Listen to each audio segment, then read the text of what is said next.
I remember I was really struggling with my sleep.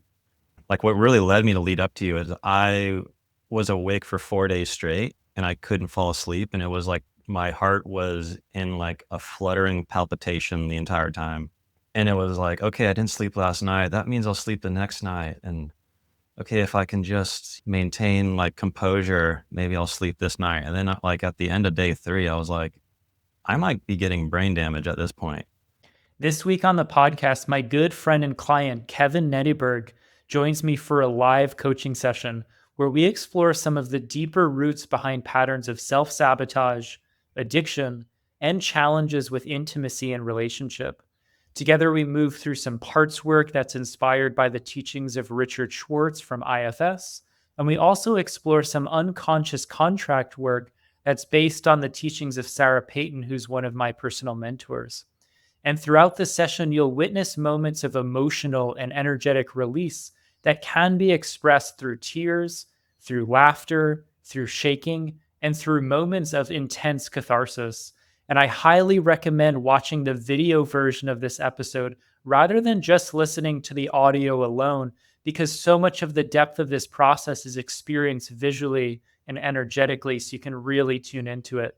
And as you listen, I also invite you to witness Kevin's journey from a place of curiosity and non judgment, while also noticing what might arise within you as Kevin's process unfolds. Enjoy the episode. Kev, welcome to the podcast, man.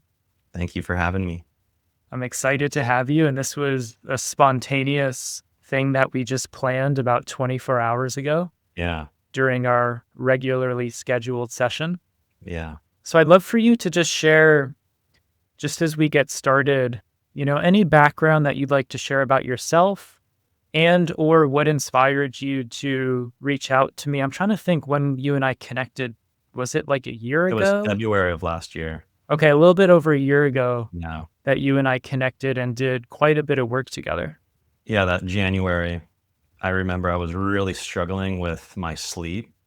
Like, what really led me to lead up to you is I was awake for 4 days straight and I couldn't fall asleep, and it was like my heart was in, like, a fluttering palpitation the entire time, and it was like, "Okay, I didn't sleep last night. That means I'll sleep the next night, and, okay, if I can just maintain, like, composure, maybe I'll sleep this night." And then, like, at the end of day 3, I was like, "I might be getting brain damage at this point."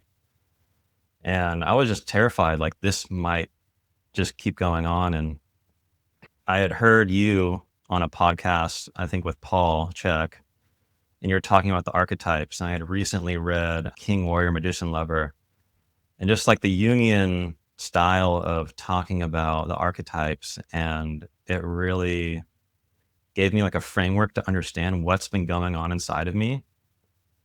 And I started using these after leaving a few years involved in Kriya Yoga, and to let go of that and realize that I've been using spirituality and other means to reject myself and repress who I am.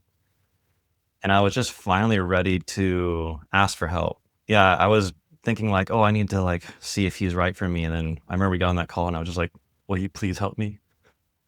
I was so just like on my knees, like I need help and I think you can help me. And I think it was that second session we found an abandonment wound, an attachment injury, and I had a full body like energy block release, and I like my hands were contorting and I couldn't move, and I was like, what do I do? I can't move my hands.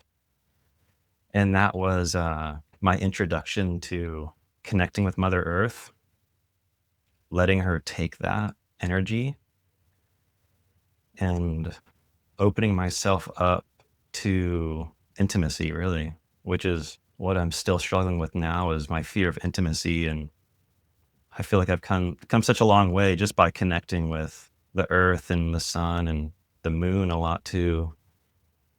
It's been a big shift in my life, connecting with these planetary entities that are constantly dancing and learning how to dance with what is going on inside my body. Beautiful. Beautiful. And so today we were going to do a little piece of work together. Mm-hmm. And so would you say that the fear of intimacy is kind of like the cornerstone of what you like to focus on? Yeah, that is, I feel like everything's been leading up to this point, finding my parts and discovering my power animals and what my dream is and all these incredible things. Um, but also wanting to touch on how my usage of pornography, how that turned into an addiction and a coping mechanism for my fear of intimacy, and how, as I've integrated the healing, the programming that I unknowingly took on is getting blown out of my system, and it's causing a lot of chaos, internally. Yeah. And I'm so grateful that you're willing to dive into this topic, on this platform. Pornography addiction is something that is so prevalent right now. Yeah. And so many men that I'm working with are coming with these challenges. I'm just very grateful that you're willing to open that up in this recorded session together. Yeah. I was cracking up the other day because 30 years old, living with his parents, porn addiction, compulsive masturbation, insomniac, like all these things going on. And as I'm healing, it's like my parents are out of town. And it's like I feel like Kevin McAllister in Home Alone. And I'm stepping outside going, I'm not afraid anymore. I'm not afraid anymore. But then, of course, that guy down the street shows up with his shovel and he goes, "Ah." And yeah, that's what like these past 3 weeks have been like. We're like, I'm not afraid anymore. And then all of a sudden, like intense guttural pain last night. I was like, what did I just sign up for? Like, I'm going to have to share. But I'm so excited to share and really just looking forward to this like new phase in my life where I feel comfortable talking about these things and kind of holding space for people that are going through similar things, because I've been witnessing a lot of people sharing like deep, deep wounds. And I feel so inspired when I hear them talk. I was like, that's what the work is. They're doing the work, they're sharing. And I'm learning how to listen and connect with them. And I think like that's what's been holding so many of us back of like true connection and true intimacy, is because we're ashamed of what we do, and we're ashamed to share it. Well, this is why I love doing parts work, which is what we'll start with, is because parts work, allows us to explore ourselves as this multiplicity of parts, a lot of which are protectors. And all protectors, even though they sometimes carry out what we would classify as sabotaging or self destructive behaviors, all have good intentions. Mm-hmm. And so we'll explore that a little bit together. So why don't we dive into it? Bingo. Saboteur. Yeah. The archetype I work with this month. And Perfect. Perfect timing to overcome that yes. in this episode together. So what I'd love to do is go inward together. So if you're open to just start by closing your eyes and just directing your awareness inward.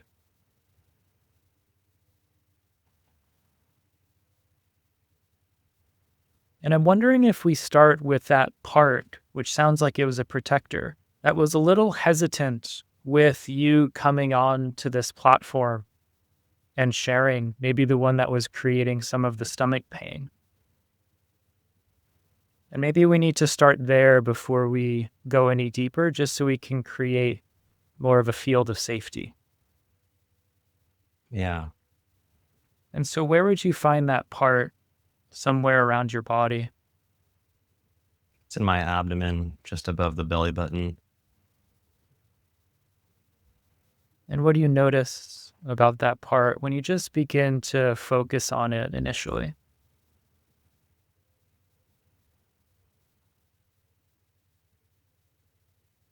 It's interesting how yesterday it was intense pain there, but at this moment, it's like I can feel every area but that spot. There's a numbness.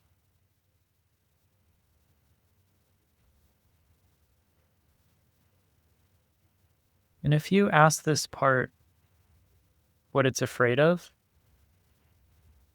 in terms of you stepping into this space, I'm just curious what it might say. that if I open up this new way of being, it like kills who I think I am, and I have to step into the unknown.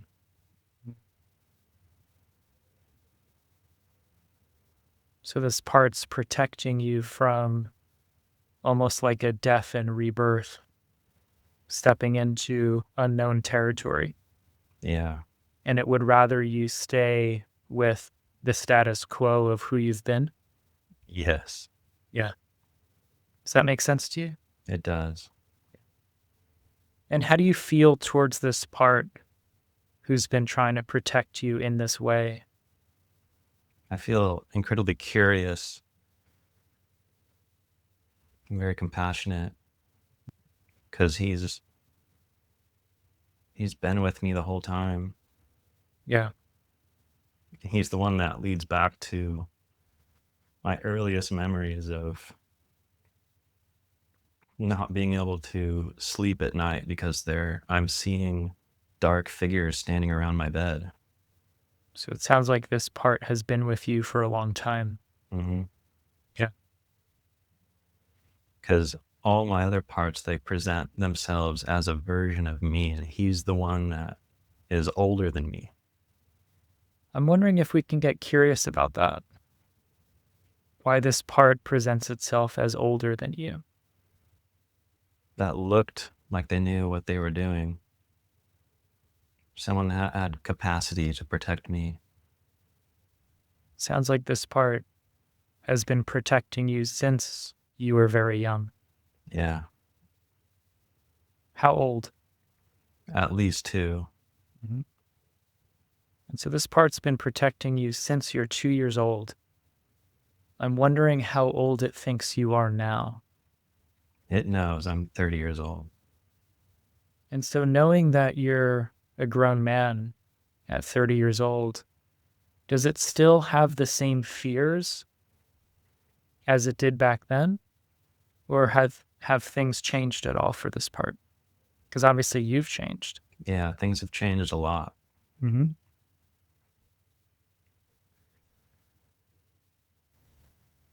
When I would share what I would see, I was just constantly told it wasn't real. And I think that's the true vulnerability that I was really afraid to share is when I talk about what I see, people think I'm crazy. Mm-hmm. And I can see the way they look at me changes.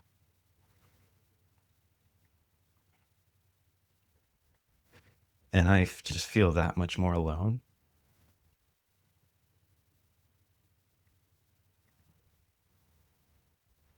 Like there's a part of me that isn't acceptable to be seen.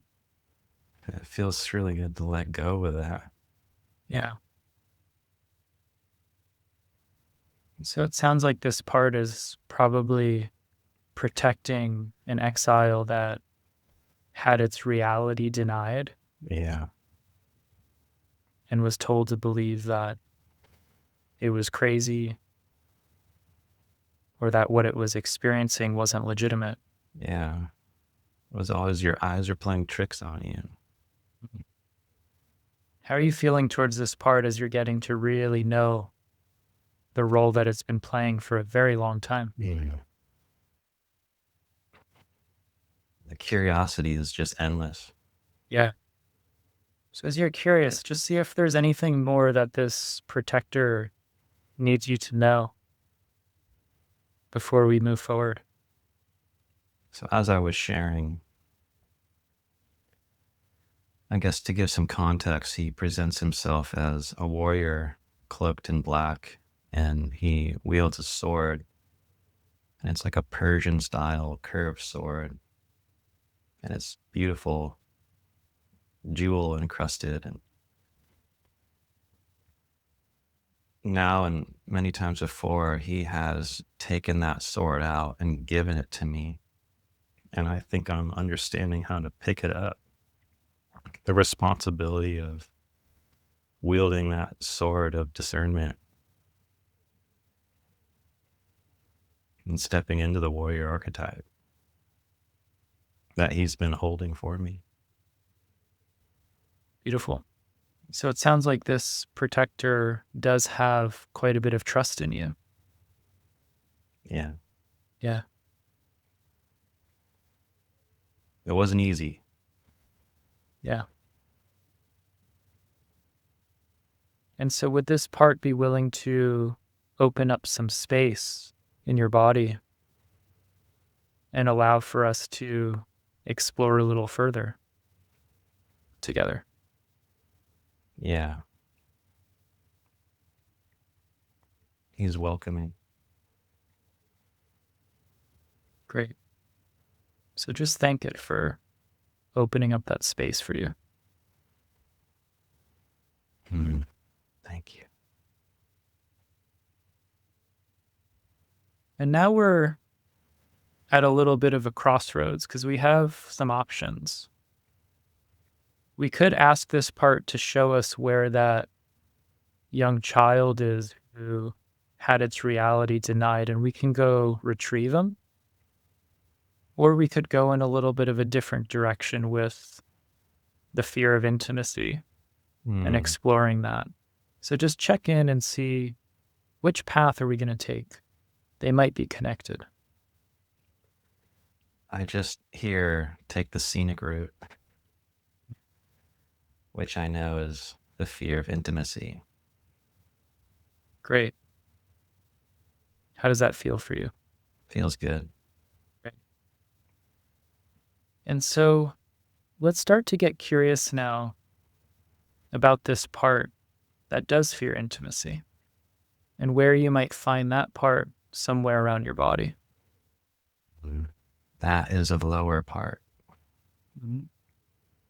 That is about 3 or 4 years old when we discovered him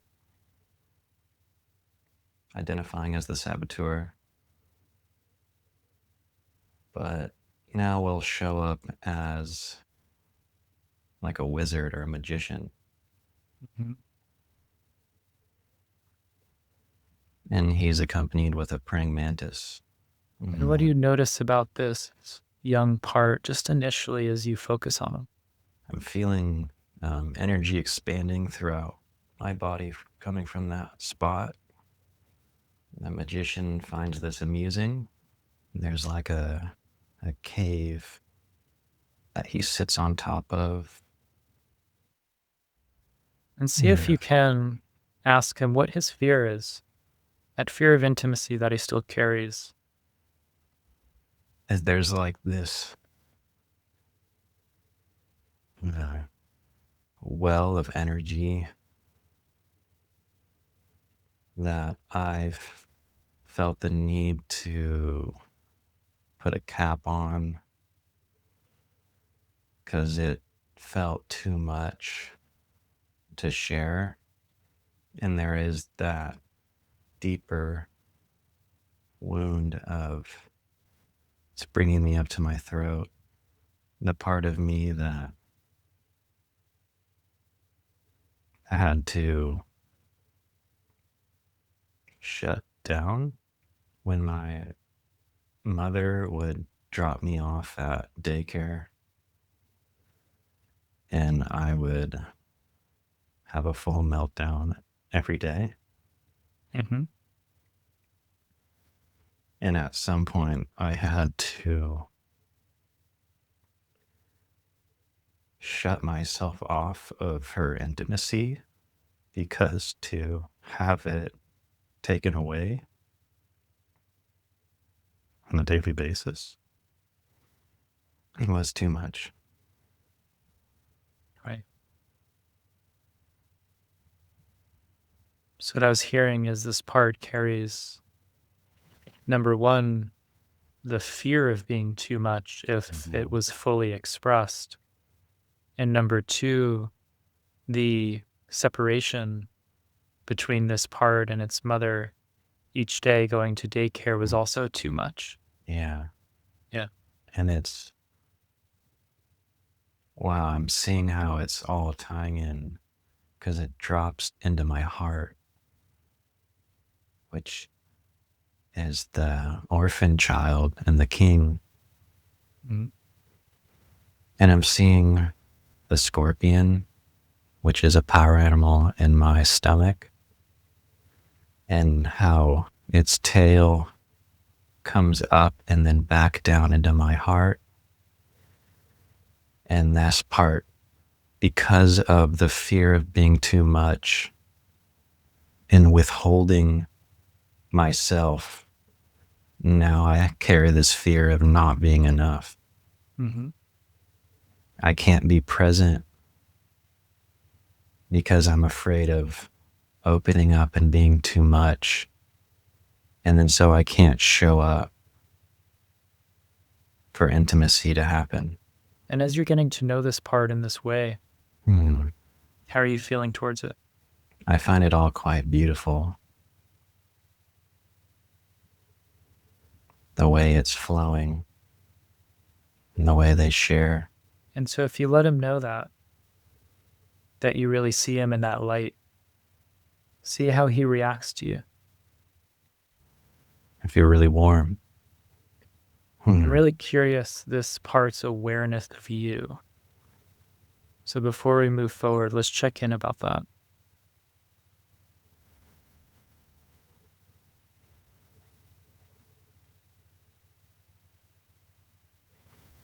Yeah, there's just a lot of activity going on. There's a lot of spiraling.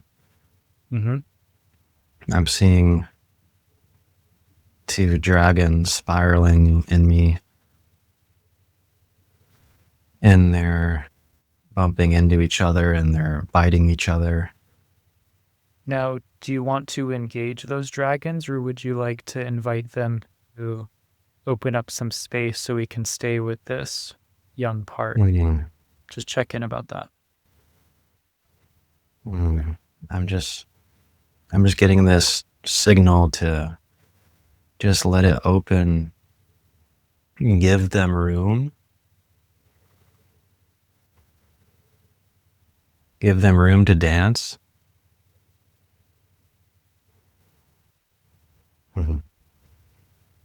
Yeah, there's a fear of letting go of these parts as well.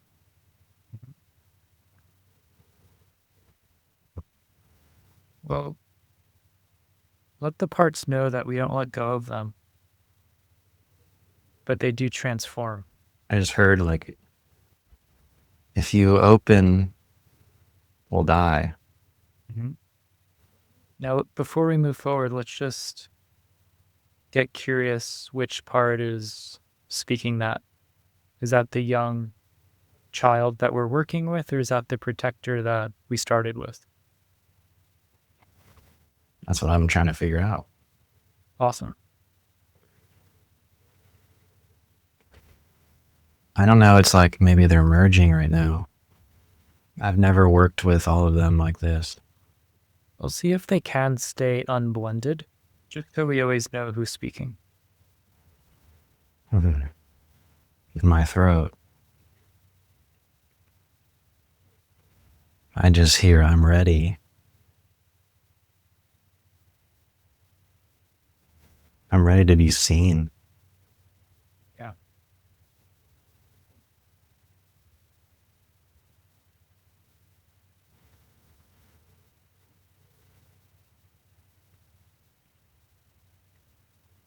And we're here to help the parts that are still afraid of that. Yeah, back into my stomach.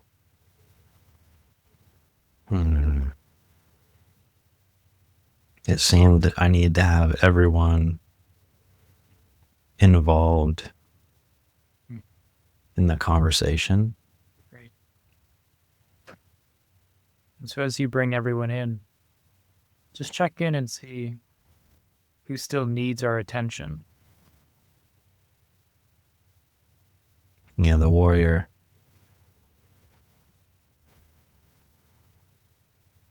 And since that warrior stepped back in, what does it need from us in order to keep that space open? I'm seeing the sword sticking into my stomach. And maybe inquire why this part is showing you that. It's like a chosen death. And do you want to let the part know that you're good with it? That you welcome it? Yeah. So make sure it knows that. Yeah, it's ready. That's what the sign was. And so as this part knows, I just need to let go of that. Feels incredible. so I'm wondering if there's an opportunity to come back to the part in your pelvis that was carrying that fear of intimacy, that really young part. Do you feel like you're able to come back to it now?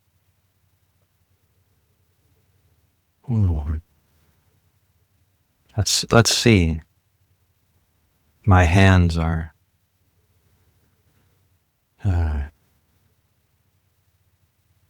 really tingling.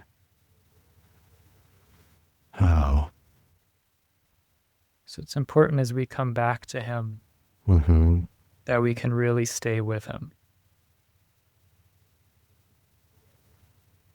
Because we need to build that attachment and connection between you and him.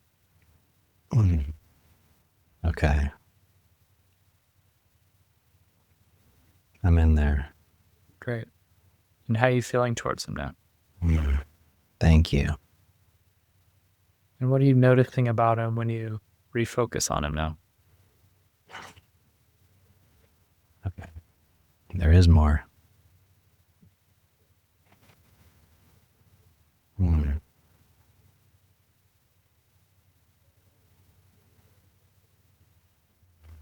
See if there's more that he needs you to know or wants to share. Movement is my medicine. Dancing is how I heal. It sounds like this part knows that. Yeah. And you know that. That's what he was telling me. And he has something to give me. Great. What is it that he has to give you? It was like a ball that opened up. It's really, really powerful.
No.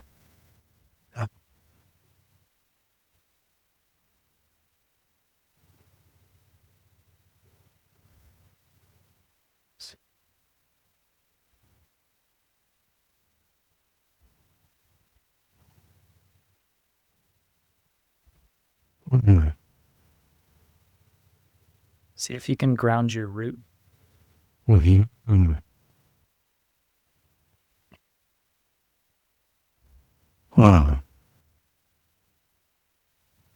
See if you can allow energy to move but not be taken over by it.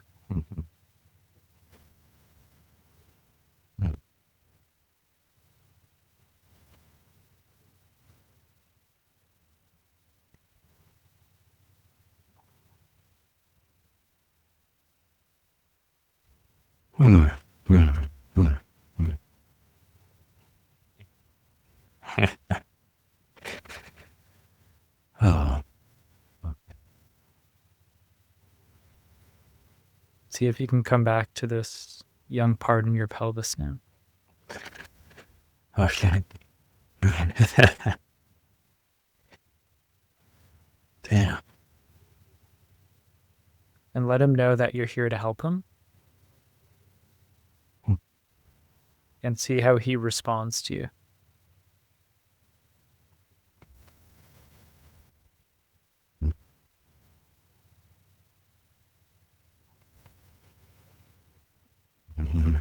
He says that's just a little taste.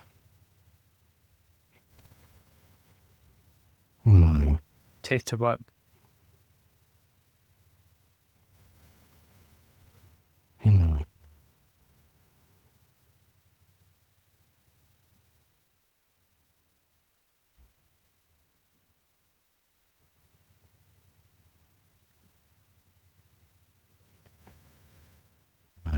What I've been holding back.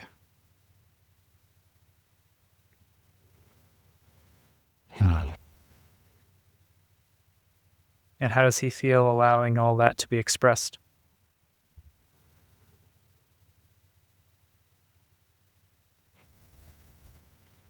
I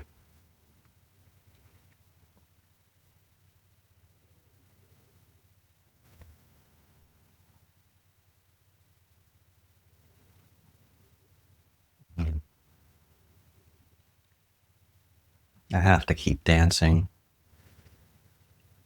And he can keep flowing.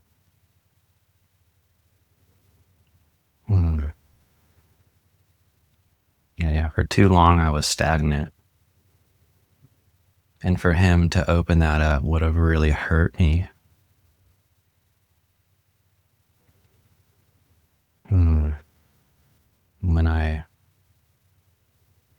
was doing my Kriya yoga practice, I had really intense pain in my pelvis.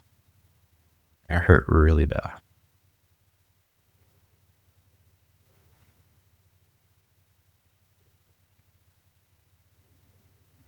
And he was holding all that back. I needed to find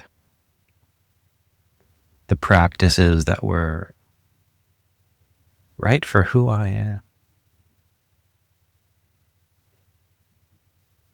It sounds like you found that.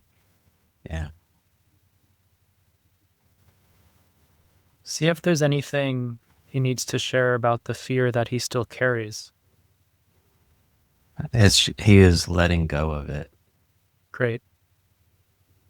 In due time, it will be moved. It still requires my participation. And how does he need you to show up in order for that process to continue?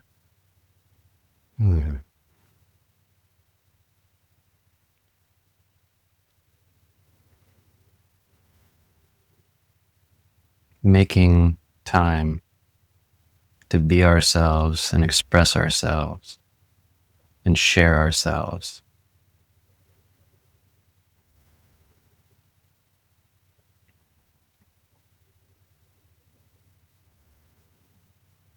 Not sharing has been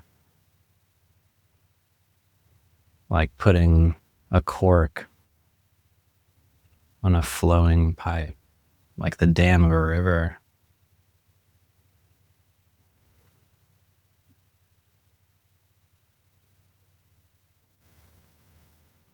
And does he trust you to pull that cork?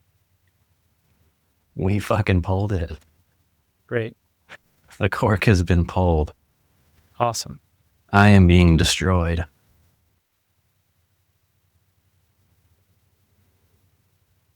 It sounds like this part is okay with that. Yeah. Great. And the parts in my heart and my throat, they feel like now we can live. It felt so unstable to expose my heart and use my voice because I didn't have a stable ground. Mm-hmm. I wasn't grounded. My root wasn't connected with the earth, wasn't connected with who I really was. Yeah. And so how do those parts feel now? Everybody's dancing. Great. Mm.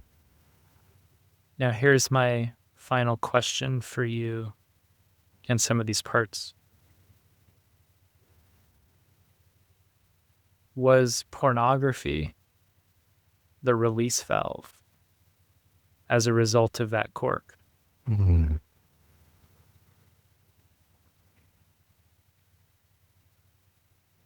Pornography was the alternate route. Right. It was a redirection.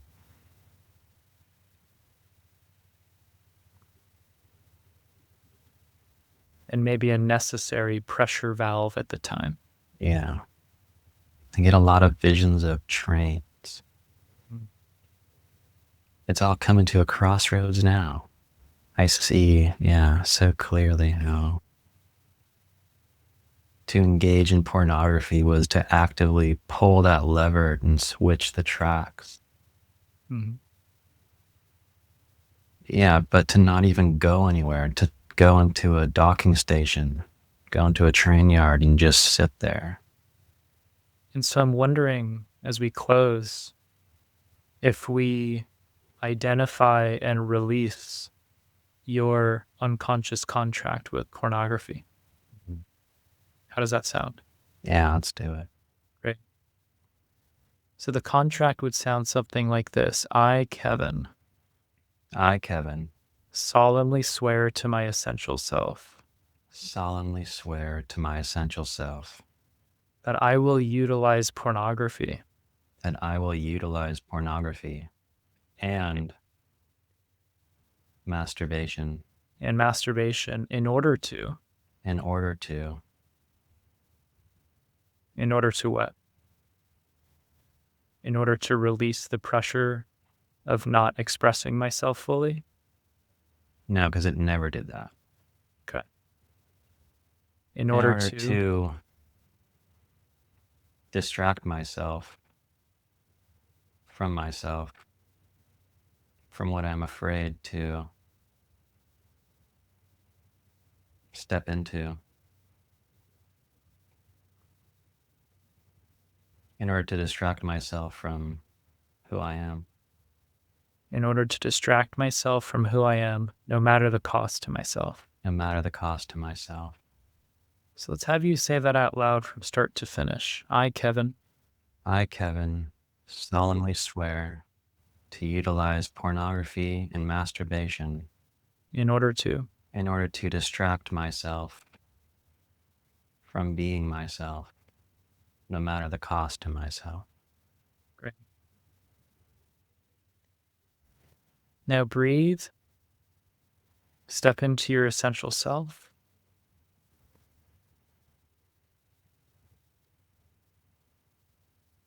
And let's ask Kevin's essential self, did you hear that contract? Yes, And with the work that we just did, do you still need that contract? I do not. Shall we release it? We shall. Great. As our essential self, As our essential self, I release myself from this contract I release myself from this contract and I revoke this vow. and I revoke this vow. If you were to hand that contract over to one of the elements, earth, water, fire, or wind? What would you like to give it over to? I'd like to mulch it in the garden of Mother Earth. Great.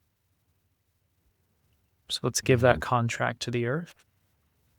And now let's fill it back up with something. Let's replace it. Instead of this contract, I offer myself the blessing of. I offer myself the blessing of showing up for who I am, for my heart, for my creativity, to meet my needs. So I'm available to be who I am and be seen in that state. Beautiful. Just allow that to integrate into each cell of your body.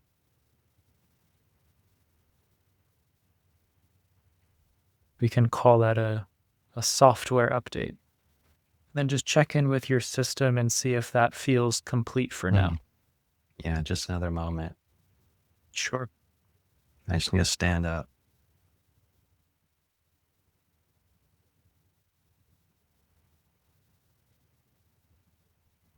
Wow. Gently, sweetly, I return. Welcome back.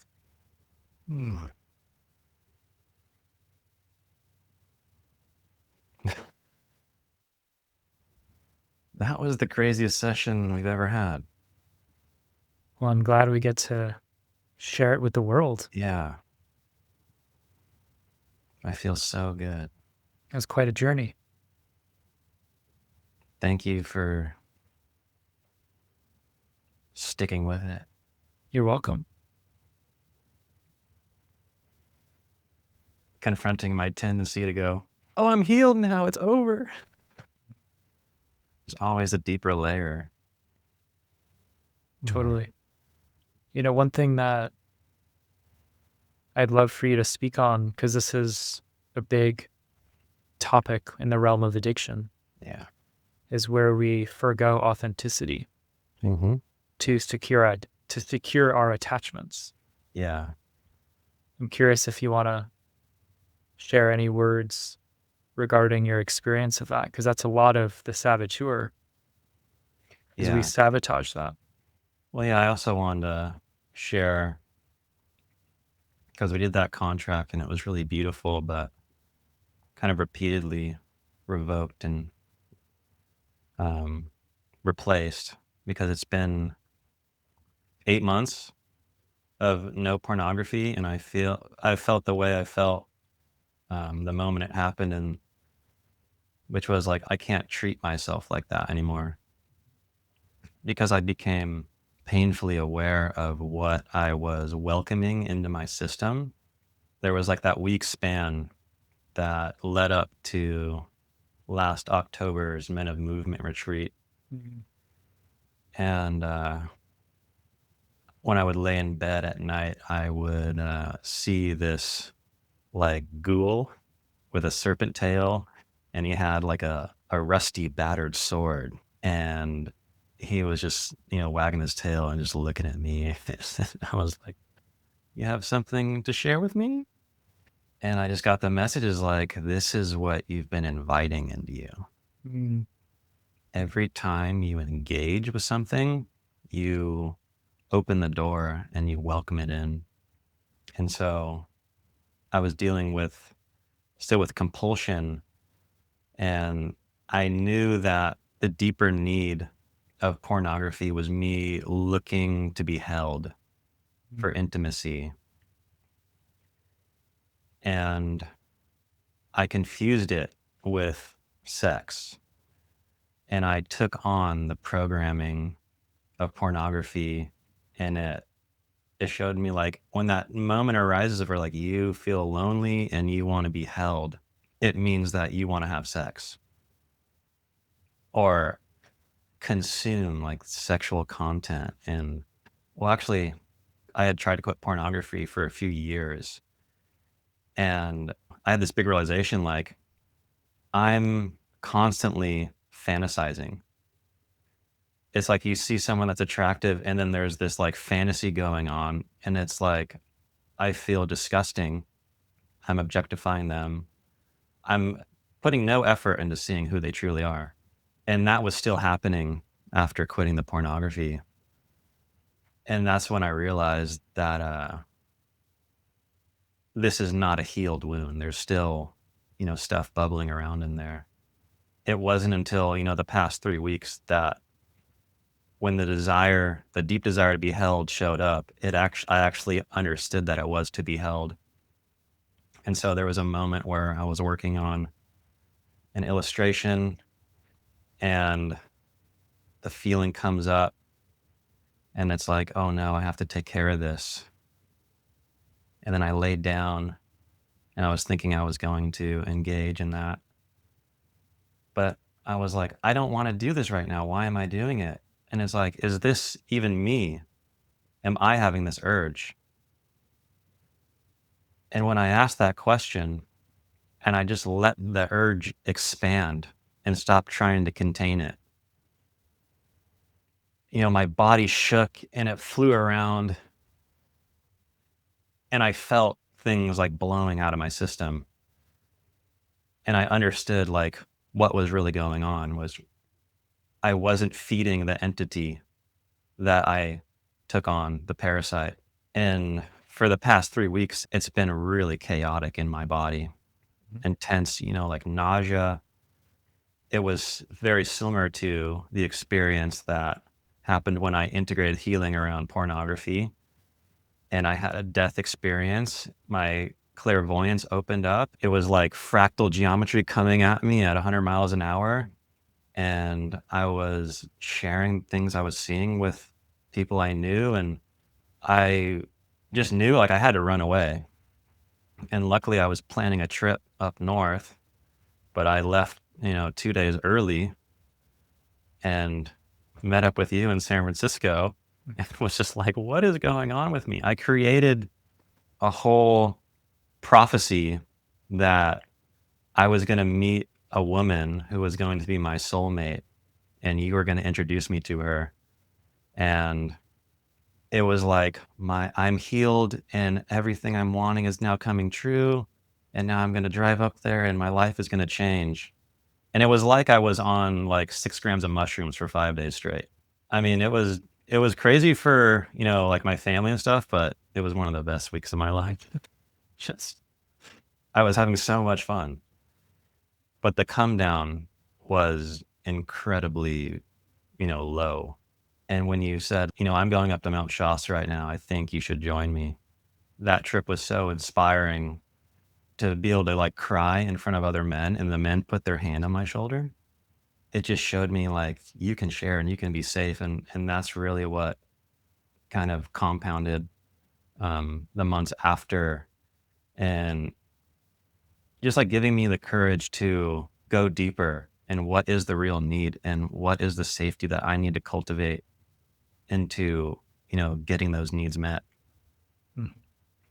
And how can I experience intimacy within myself? And it eventually led me to somatic dance, which has become my main practice. And I've had, I mean, I haven't had something like that happen, but past energy releases we've had together, I've had in somatic dance. And I just started sharing what addictions I've struggled with because to talk about pornography, it just feels so shameful. Like I couldn't stop using it and I'm still healing from it. And also like the fear of being heard is a big fear of mine. And in somatic dance, I'm screaming as loud as I can. And then after class, people say, I love how you scream because it helps me scream. It helps me release. And it's like, I'm putting myself in these positions where I'm being seen and people are saying, thank you. And then all of a sudden I'm like, oh, then I can actually share and I can take you up on this opportunity that you've provided me, which is to be vulnerable to everybody. Yeah. When you were sharing, a couple things that were rising up in me is First is, from a shamanic perspective, everything carries a spirit. Mm-hmm. And so when we take things into us, especially nowadays through technology, there are thought forms. There are what we would call entities Yeah. that enter our energy field, and they want to feed themselves. Yeah. And so a lot of the choices that people make are not coming from their own agency. They're Yeah. coming from these energies that are already living inside of themselves, just like how, a lot of people think this is woo woo or this is crazy, but, you know, there's a lot of research that shows, for example, like parasites or certain organisms in the gut will drive your food choices because Yeah. they feed off certain nutrients like sugar, Yeah. They love sugar. right?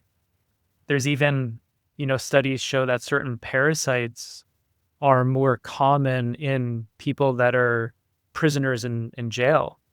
Really? Like toxoplasmosis is one of the common parasites that there's actually a higher crime rate with people that carry that Yeah. specific parasite.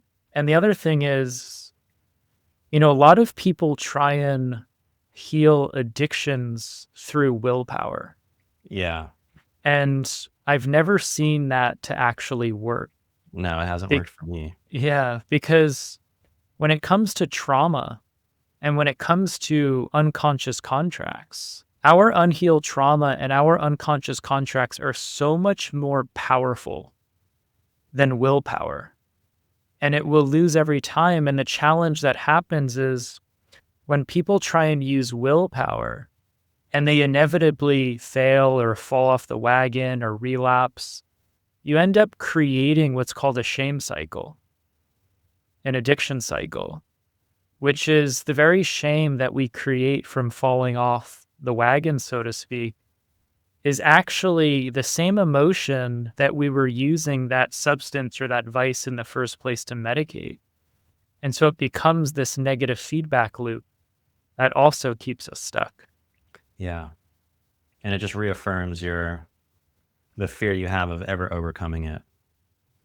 It just keeps going, yeah, you've been trying and it's never worked. Right. Right. Yeah, because another thing that I overcame was just media consumption. Mhm. And I would just because I also dealt just with impulsivity where I was a compulsive eater and how can I get this into my body the fastest? And I thought it was healthy because everything I ate was organic and had a very balanced diet. But I would just take handfuls of like, oh, I need to get my greens in, and I would just shovel it in my mouth. And then I would do that with knowledge. It's like, oh, I'm reading, about archetypes or mythology, or I'm getting good information. But it's like I'm binging it late into the night, destroying my sleep.